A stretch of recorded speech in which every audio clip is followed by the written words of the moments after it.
Hi, my name is Debbie, and I am obsessed with all things to do with ultrasound. I'm an empty nester who has spent the last 28 years scanning in all different kinds of situations: clinics, hospitals, point of service, emergency departments, private offices, echo, vascular, general, high risk OB, and want to dive down deep into all things to do with technology, techniques, and transformation. It's time we take ultrasound to the next level. Think of this like your little power boost on your commute to all things ultrasound, along your way to the thing that we call work. So pull up a seat, make sure you're comfy, and be ready to be challenged and encouraged as we learn it's all about the frequency. Today, our guest is Alex Gelfand. He is a program director, sonography educator, and consultant. He is a dedicated healthcare professional with extensive experience in diagnostic medical sonography. His expertise spans abdominal, cardiovascular, and small parts imaging with a strong specialization in transcranial Doppler, a modality in which he is highly knowledgeable and has trained numerous neurology doctors across multiple states. With more than 13 years experience as a program director and instructor in KHEP accredited program and 6 years as a clinical coordinator, he has successfully guided thousands of students towards certification and career placement. He has taken pride in preparing students not only to pass the ARDMS exams, but also to excel in clinical practice with confidence, professionalism, and technical precision. Beyond teaching, I have consulted on diagnostic medical sonography programs throughout California, offering expertise in curriculum development, accreditation preparation, clinical training, and program improvement. I have also served as an expert witness in multiple legal cases where my professional insight has been instrumental in clarifying ultrasound practices and standards of care. Prior to my leadership and consulting roles, I've worked extensively as a sonographer at Metascan, cross-country staffing in Woodland Hills, California, where I supervised, trained, and evaluated staff sonographers, conducted ultrasound equipment training, and supported staff recruitment.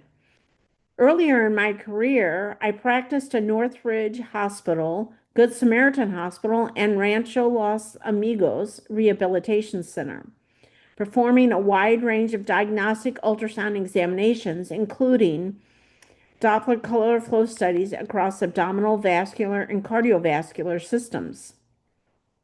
In 2012, he became a certified transcranial Doppler ultrasound specialist, expanding his scope of expertise and strengthening his role in advancing vascular and neurological diagnostics. This achievement has allowed him to share advanced TCD knowledge with physicians and specialists across the country, contributing to improved patient care and diagnostic accuracy. Whether working with students, healthcare professionals, or institutions, he is deeply committed to advancing the field of sonography through education, innovation, and professional collaboration. Please help me welcome Alex Gelfand. Alex is going to talk today about inside the Circle of Willis and why TCD ultrasound matters. Thank you, Alex, for joining us today. I'm excited to talk about this and give listeners a little bit more insight into TCD, why it's important for a lot of different age groups, and why we need to know more about it. So, Alex, if you don't mind starting off by just telling us a little bit about yourself and what got you into ultrasound and what keeps you into ultrasound and why TCD is important to you. What have you learned about TCD that's important? Hello, everybody. As you mentioned, my name is Alex Gelfand. Born and raised in Ukraine. I moved here as a kid. Um, Early, right after pretty much college, started taking some accounting classes. I learned really quickly that accounting is not for me. And that's when I myself had to do an ultrasound. It was pretty young, 19 years old, getting an abdominal ultrasound. Did not know what an ultrasound or what a sonography, was at 19, and being a male. End up finding a tumor on my liver, which completely flips my life upside down. Yeah, it was a non-cancerous hemangioma, but it was the coolest thing to me that the guy who does the ultrasound knew before the doctor did. Back then, you weren't supposed to say anything. He saw the fear in my eye, kind of calmed me down. He said, "Yes, I do see something. Please don't worry. Please follow up." But I can see that it's not the C word as ever, and kind of, I don't know, give me a peace of mind, which I know now is probably almost illegal. We're not supposed to diagnose or tell your patient. I think Right. he saw the fear in my eye, and this was his way of calming me down. I'm very thankful for it. And again, walking out of there, doctor walks in, tells me the exact same thing the sonographer does, blows my mind. This guy, a technician, and I hate to downplay that, technologist knew before a medical doctor did, and I knew I wanted to do that. So follow a few years later, I do enroll into a sonography program. I do the general program as well as vascular. And then a few years after that, I almost accidentally get chosen by my company to be sent over to Tyler, Texas, to learn how to do transcranial Doppler. And even being in sonography for a couple of years at that point, I had no idea what transcranial Doppler was. It Right. was very interesting. They were paying for the trip for Tyler, Texas. I've never been to Tyler, Texas, so I was very excited to go. The company at that time that I worked at no longer exists, ends up being bought out by a large nationwide registry called NBC or something. So, but uh, it was super cool. They paid for the trip. And they were looking to purchase the machine and use it as their service. And they picked me to be the guy to do it. It was me and another tech. We went over and we did training for about a week, and it was awesome. It really kind of attracted me, being already at that point a vascular guy, doing a lot of carotid, RVT, yeah, registered at this point, and doing lower extremity venous, doing blood clots, really starting to catch. And so it really excited me to be able to look per se. At that point, it wasn't transcranial Doppler imaging, it was transcranial Doppler or blind Doppler, to be able to look inside and see a spasm. That was so cool. Part of the training, we did get to go to the hospital and practice on a couple of patients. At that point, kind of realized that it can be used for other things, as we saw a couple of sickle cell patients, pretty young kids actually. Again, opens up my eyes even further to this equipment and how cool it is. And that's kind of how I learned about it. When we come back to California, the company starts taking these transcranial Dopplers, and I start traveling from different hospitals here locally in California doing these transcranial Dopplers. Um, because these exams are due, at least in California, 14 to 21 days in a row, specifically after somebody has subanechoid hemorrhage. That bleed happens, they coil it, and then after the surgery, they wait for that spasm. It almost always happens. How severe is why we're there to check, but that spasm usually happens fourth to the 10th day post surgery. So that's when we come in and really do those exams a lot, and that's where again opens up my eye again, what they can see, what we can catch. Um, Again, realizing at this point, somebody post aneurysm, post subanechoid hemorrhage, and then has this thing coiled, right, cannot really take medication. They're already super sedated. They cannot do any kind of invasive procedures. They cannot do an MRI because there's a coil in their brain at this point. So it was cool. We were the only people that could see inside. I keep saying see, but listen inside the brain and check for that spasm. So I fell in love with it right away. Like, right, just the seriousness of it. I've always I was fascinated by sonography. Of we are the first ones to do it and the first ones to know. And here it was exactly that. I knew a spasm the minute it happens. uh, real live imaging, right? The minute I put the probe down, velocity is 200 and up, I can see the patient's not, yeah, you can tell when it's actually happening. Um, Again, it was super interesting to me. It was life and death situations as your patient is 50-50 post aneurysm or post subaneurysm hemorrhage.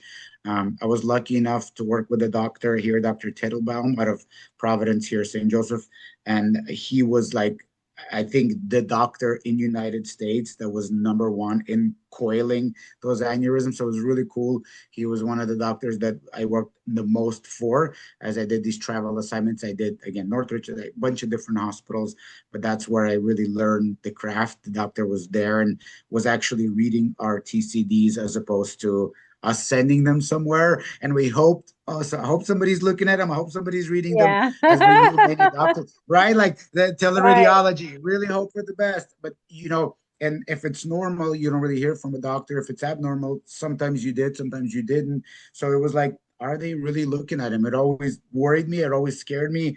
But they are. Again, I also learned that with this, it's not a radiologist, it's a neurologist that reads Right. these. Right. And they are a little bit more, because a lot of times I spoke to my radiologist about it, and he was like, "What's a transcranial Doppler?" And that always Yeah. worried me. But Yeah. then I learned they don't read them. They don't Right. know, they don't train with that. So it made me feel a little bit more So, at ease. Alex, what is the age group that you do these on? You know, I know they say that aneurysms are more likely to happen after the age of 50, but I've also had a high school cheerleader. I've had a single mom. I've had like, an average person's over 50, but I've also seen young people had them. If you have a family history of aneurysm, whether in the brain and like anywhere else, you're more likely to have it. Um, but yeah, almost any age. Sickle cell, it was young kids. It was, Yeah. age 9 to 16. We would get a Okay. lot. Okay.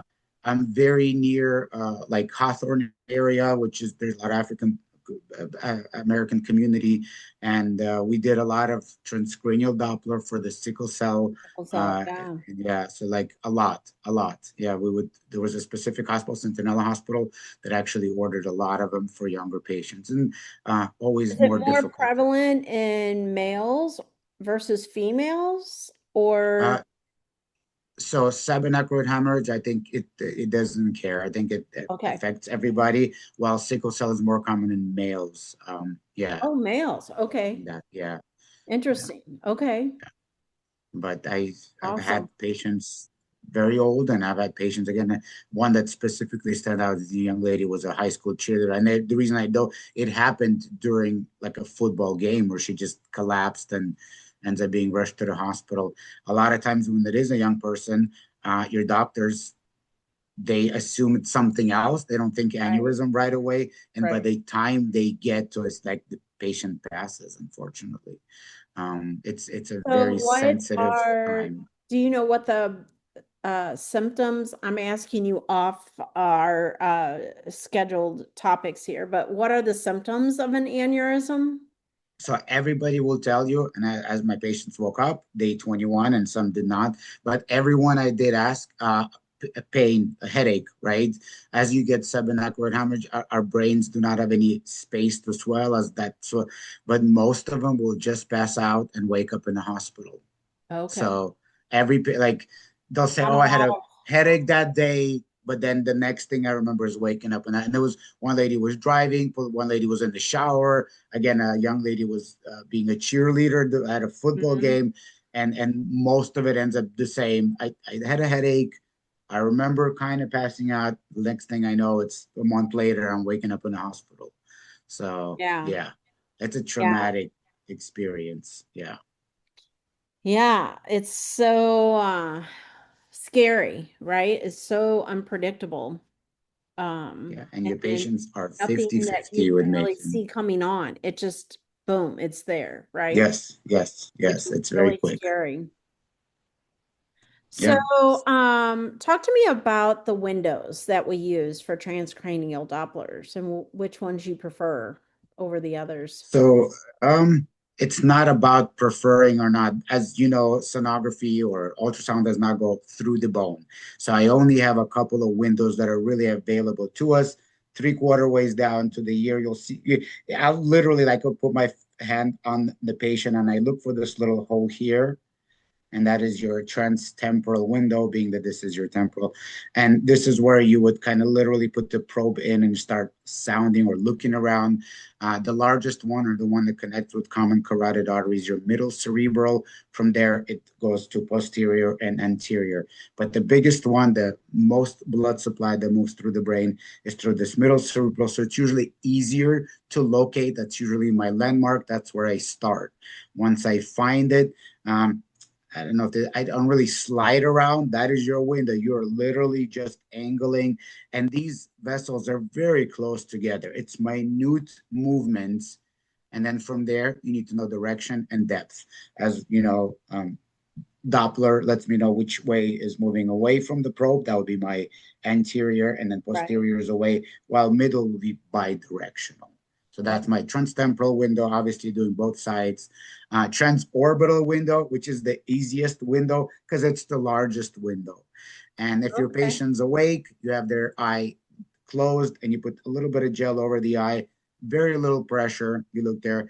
90% of my patients were and will be intubated post aneurysm. So their eyes are pretty much closed. They don't feel it. But still, you don't want to put too much pressure. As you do, subconsciousness will have, and just their eyeball will start moving. And it actually makes it more difficult. So very little pressure over a transorbital window.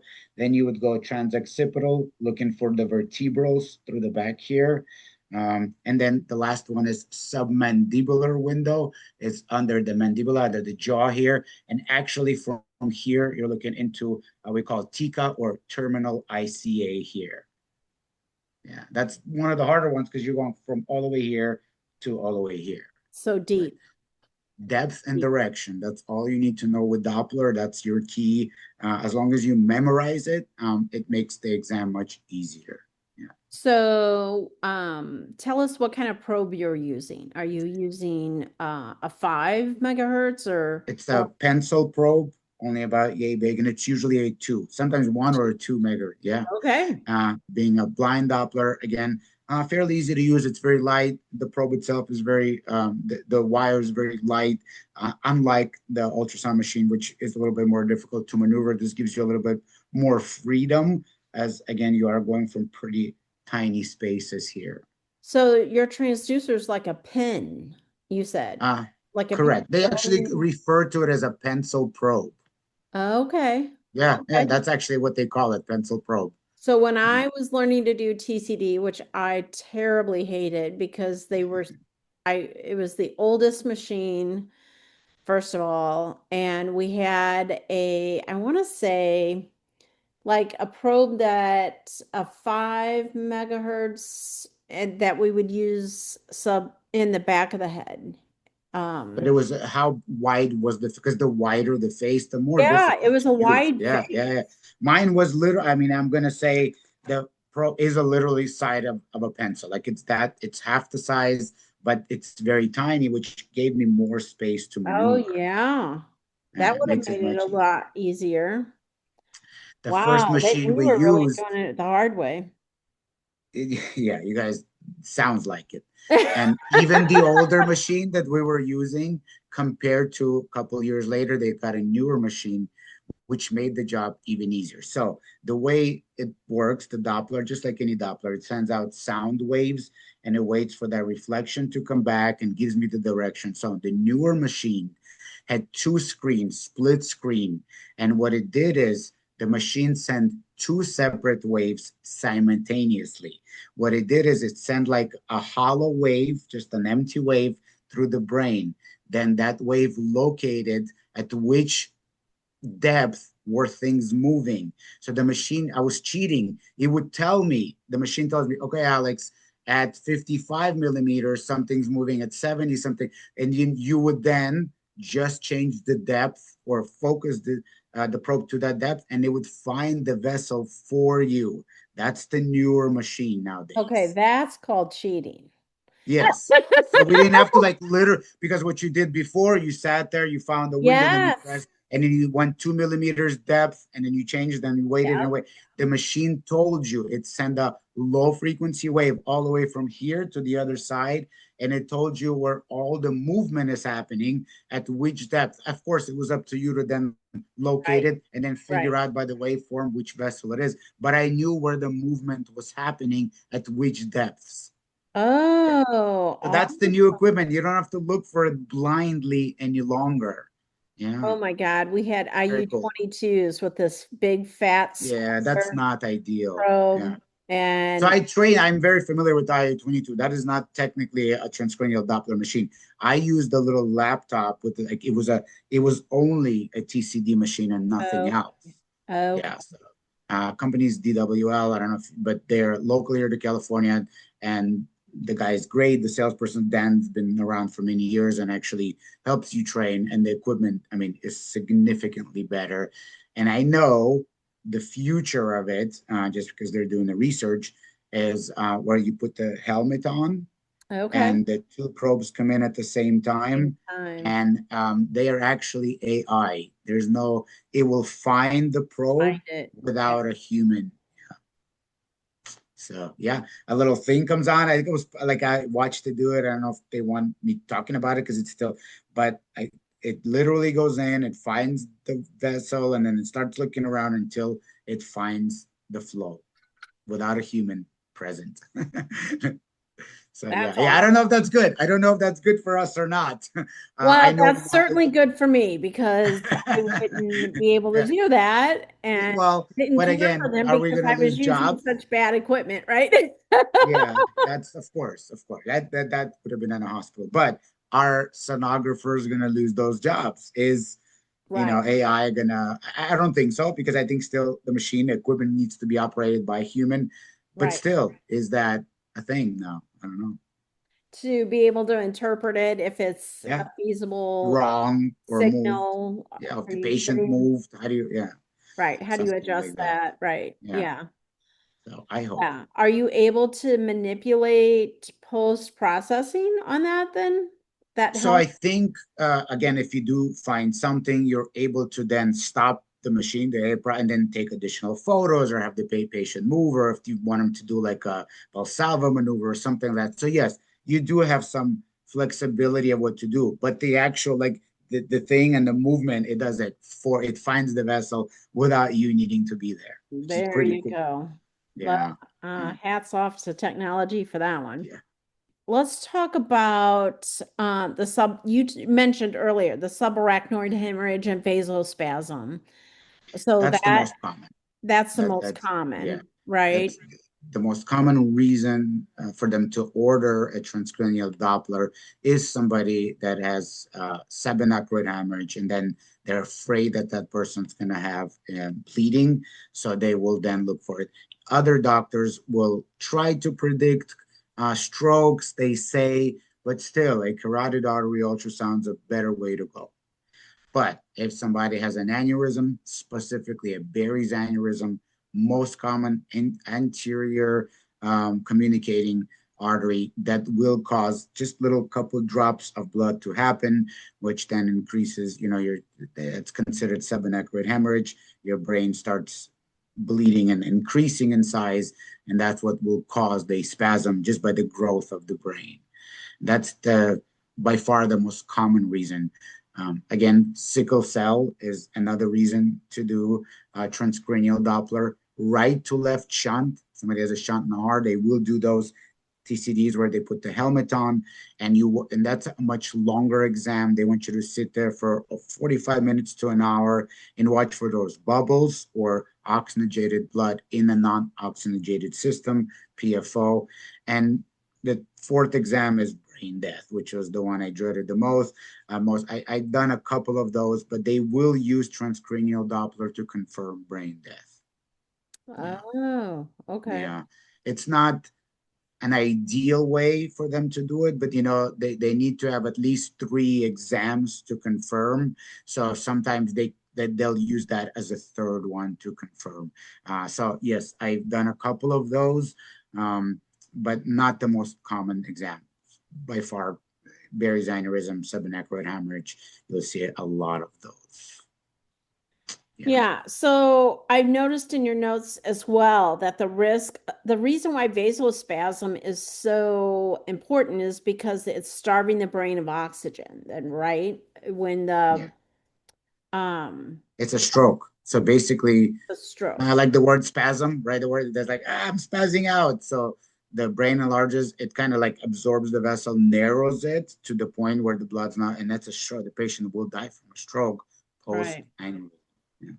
And that's why it's 50-50 because almost every patient post coil or post aneurysm, where they coil it, will have a spasm. How bad is that spasm is where they watch, not much they can do. Okay, well, let's jump on that. The only thing they can do is overhydrate my patient, which naturally increases their blood pressure, and that is their way to open up the vessel or the spasm.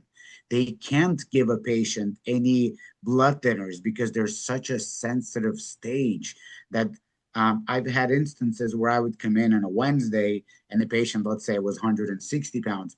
On a Thursday, they were 180 pounds because they just pumped them full of fluid to naturally increase their blood pressure, overhydration. Yeah, it was So why actually pretty would cool to see. Yeah, overhydration increase your blood pressure? correct. Yes. Why would it do that though? Why would I over don't know. I do not know. But I actually asked Dr. Tettelbaum. So he's like, because okay, we had a patient that has a spasm, and I said, "What do you do now? What do you do, doctor? Like, it's a spasm because there's nothing we can do. We can just watch it. We can again over pump them. They right away give them an IV, just regular fluids, and watch the patient increase weight. Literally, like you notice, they're laying down, and I guess overhydration somehow affects our vessels and it dilates them. Yeah. Huh, that's interesting. Yeah. I did not know. I never read this. This is what came from the doctor's mouth. And Yeah. again, a doctor who multiple times, and I've never seen this in my career except this one doctor, where a nurse came. I experienced this twice with my own eyes.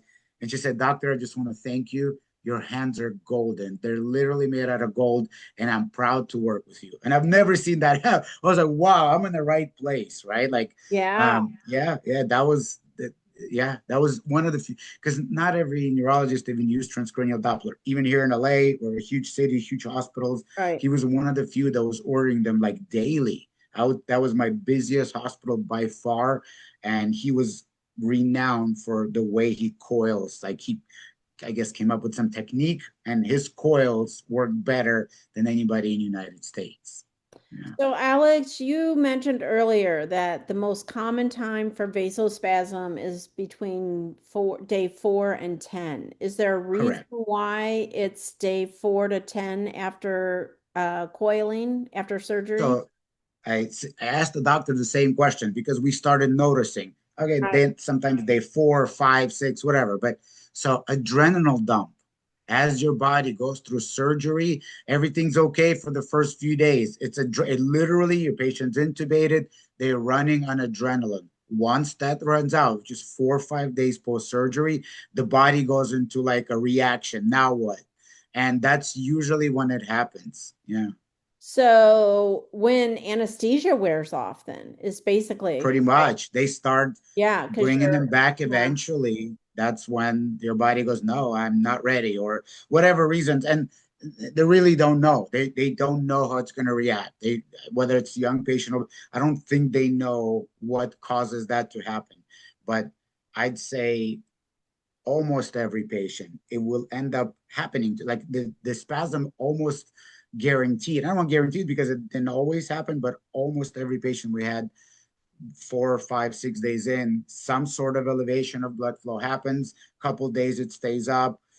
Fourth day, the doctor gets a little more nervous. Like if it doesn't go down by fifth day, and some days it never went down, and they would take the patient back and try to do another or recoil. Yeah. Or they thought maybe, possibly, if it's up again 4 or 5 and doesn't go down, maybe another bleed somewhere else. Yeah, Oh, right, in another yeah, location. yeah, Yeah. yeah.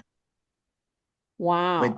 have you ever like, I never knew what coiling is, and I first couple of years of TCDs, I was so concentrating on becoming a Certified. TCD. So now I didn't know what a coil is. Okay, You know so that tell they me. take it's literally like what I would imagine, or at least they showed to me as a staple that they would let's say not a staple. I'm sorry, a paper clip. Let's say a thin little paper clip. You make it nice and straight, and you literally make it into a coil.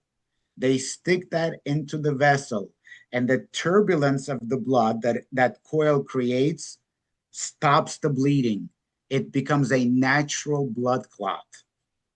How Huh, crazy is that? right? like this like really a staple is gonna save my life, right? This is what So what my is the first thought. coil made out of? It's a surgical steel. So Okay.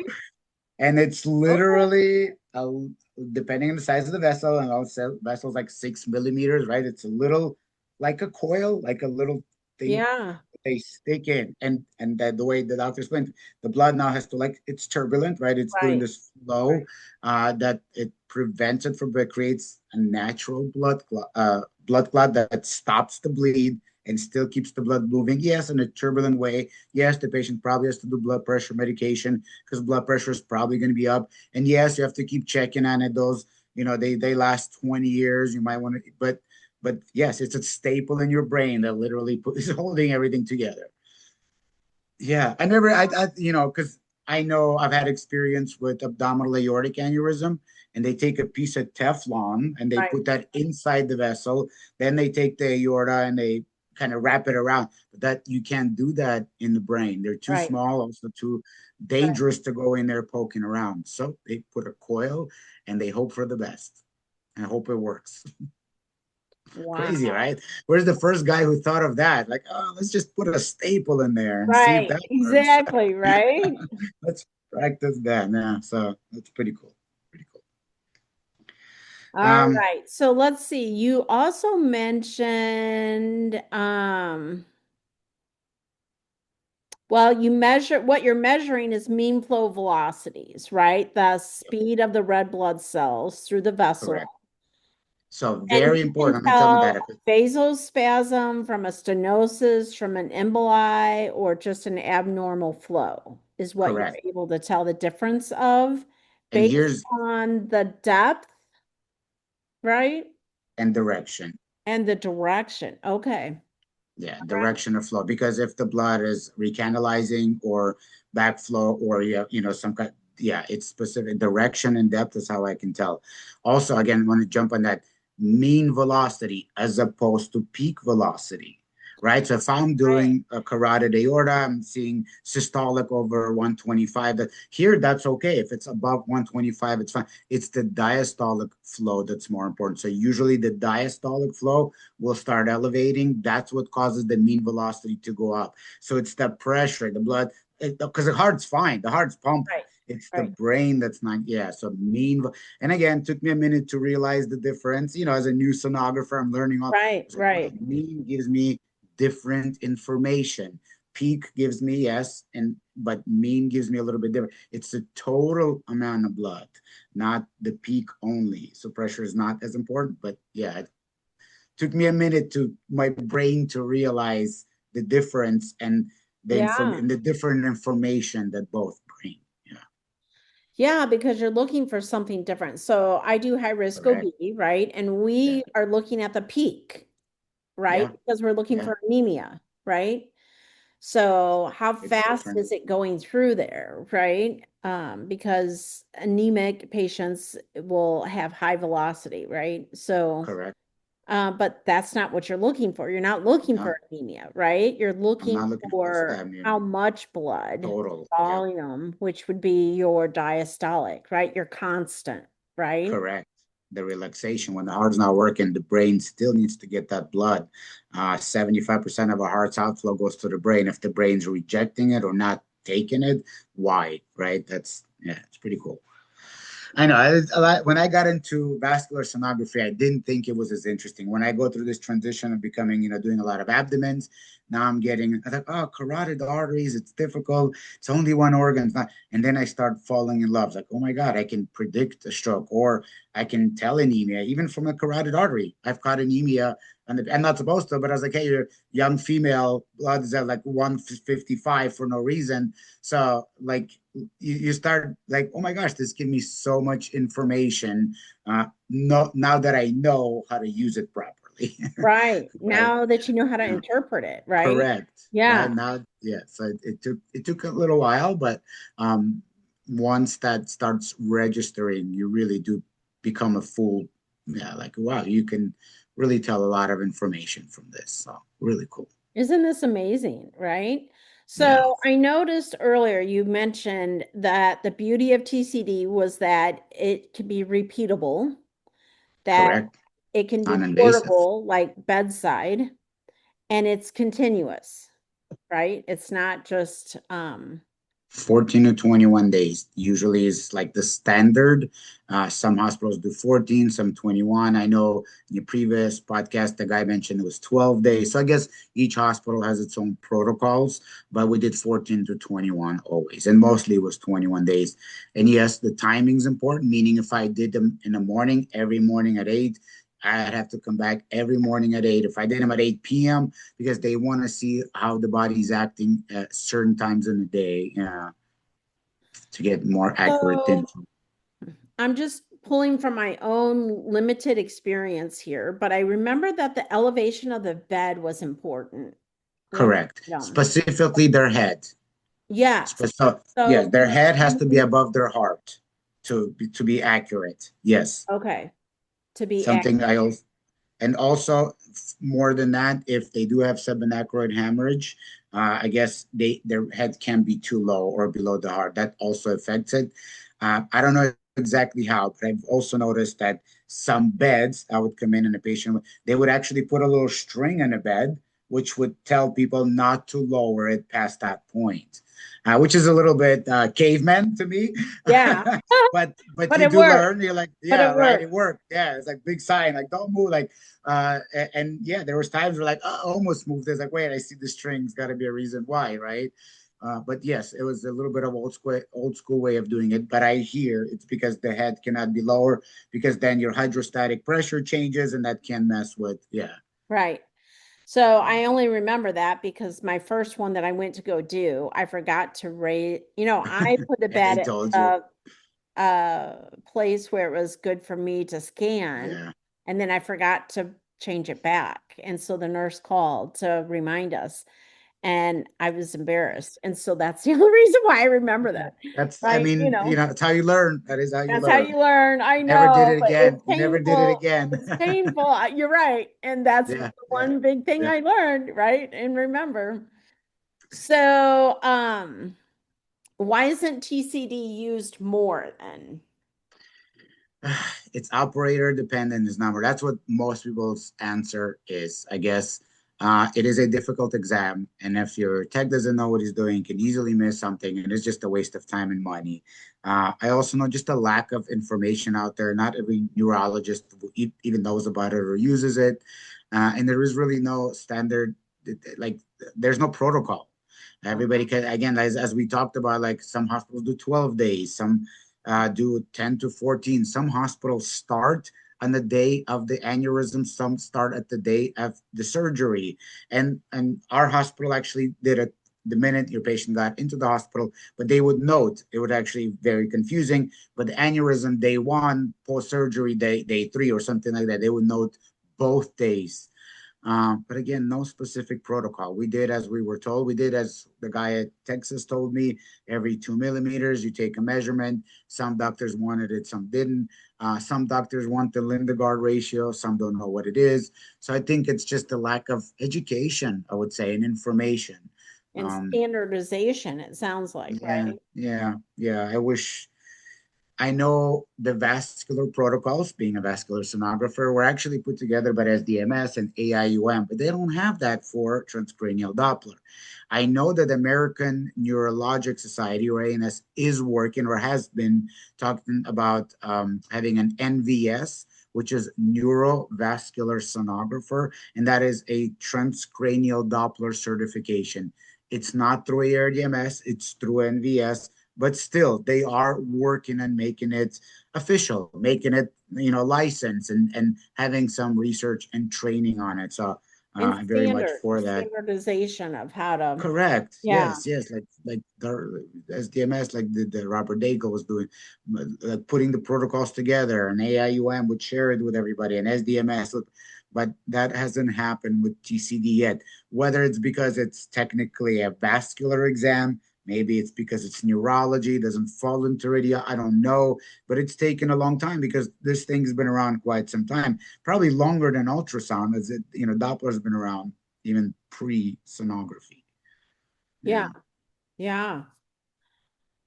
Well, I hate to tell you this, but when I did TCDs, it was most commonly men.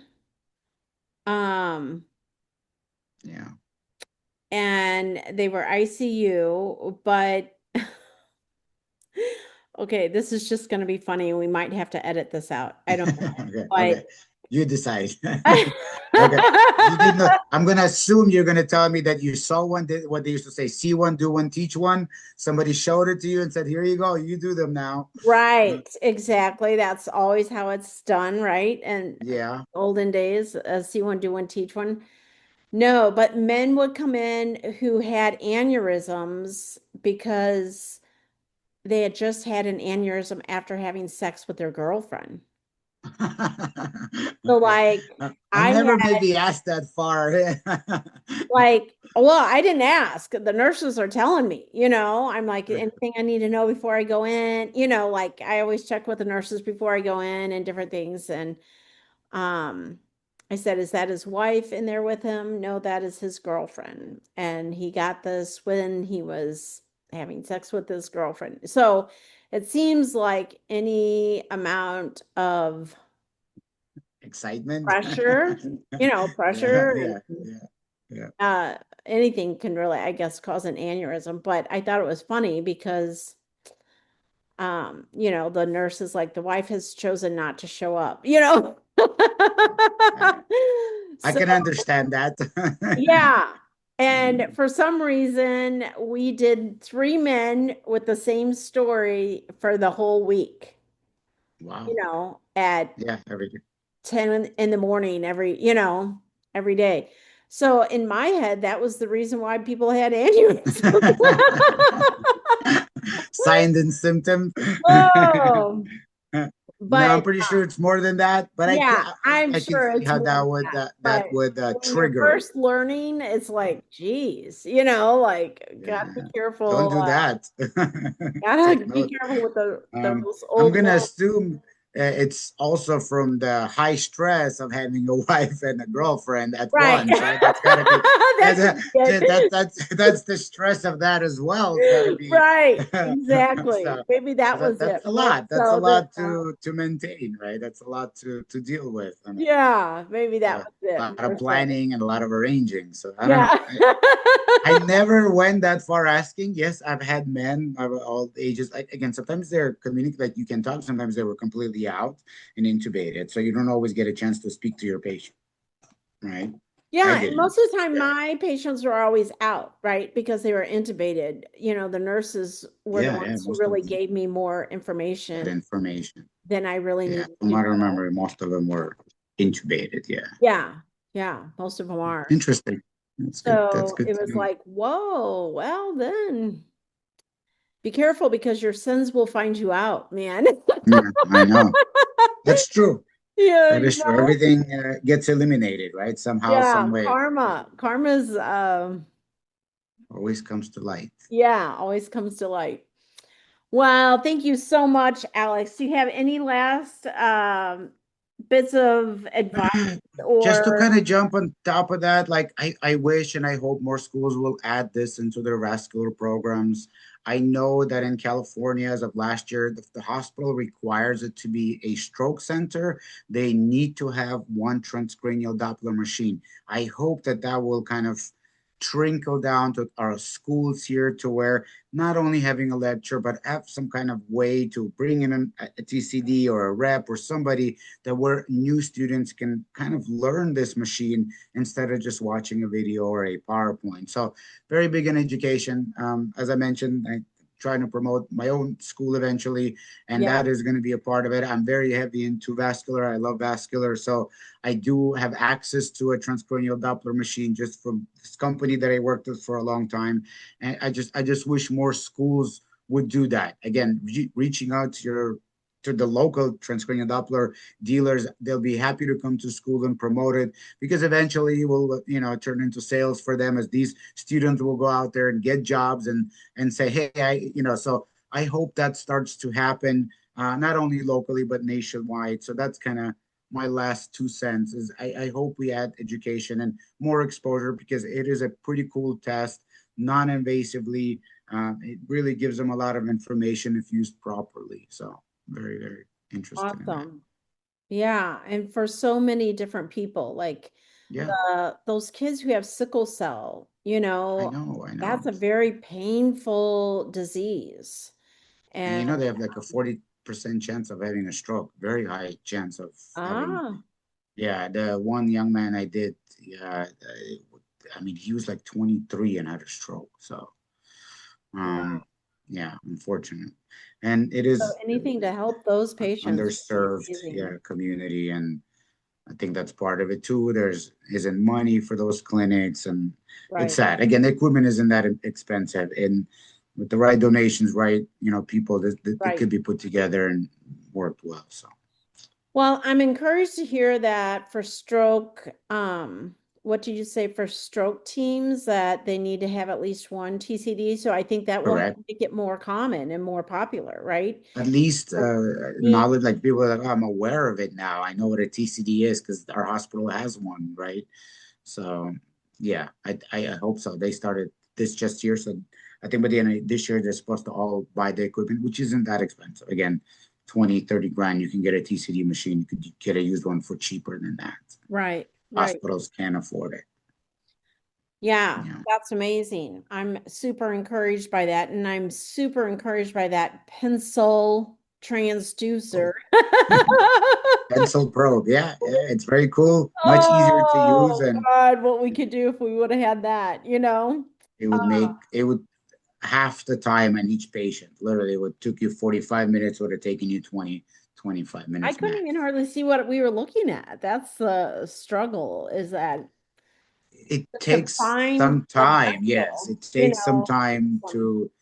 Yes, and I same thing. I'd have good days and bad days. Luckily, because it was me the only guy, I was able to. Sometimes patient intubated, I would put a little mark where I found the vessel, make myself a little note, so when I come back next day, the marks would still be there. So yeah, that helped, especially early into my TCD career. yeah, But yeah, some days you come in, man, I was here yesterday, saw everything. Today, I can't find nothing. So, yeah. yeah, good days and bad days.